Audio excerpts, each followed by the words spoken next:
我就覺得都好 surprise 啊，因為其實呢幾日啦，完咗個比賽都有啲報紙啊咁樣都會報導翻我哋當日發生過嘅事情，我哋比賽當日嘅嘢咯。係啊，咁我自己都好高興可以攞到3個獎項啦。係邊3個？咁就有校花啦，同埋呢個才藝 Usager 同埋呢個微博人氣獎嘅。咁 Albert 咧？我而家都好興奮，仲未平復到個心情啦。咁我自己都攞到3個獎嘅，分別係校草啦、微博人氣王同埋一個最標誌型獎嘅，係。都未得閒睇啲 WhatsApp 咧，翻到屋企都有成好多個，成10幾20個咁樣一排咁樣未 read 咁樣咯。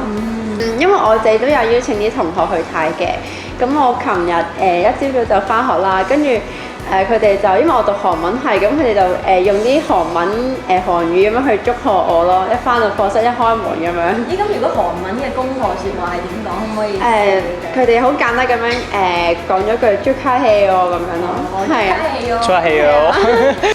我都開心睇咗好多唔同嘅好消息啦，咁佢哋都祝賀我嘅，咁我自己都收到好多花同埋好多唔同嘅燈牌，所以好多謝佢哋咯。咦，咁係咪排住隊等你哋請食飯啊？佢哋嗰個都係啊，冇錯。除咗我自己屋企人嚟到現場支持我之外咧，亦都有大班親戚咧喺大陸特登搭咗幾個鐘車嚟支持我啦，所以都好多謝佢哋係咯。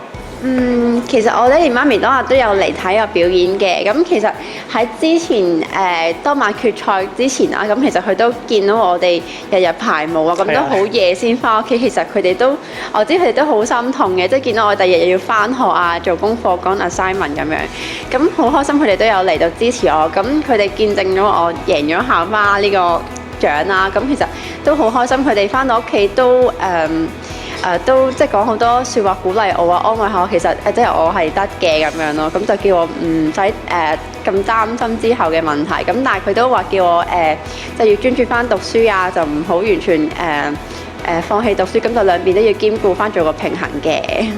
係咯，爹哋媽咪都係鼓勵我哋要平衡翻個學業啦。咁我自己都覺得係咯。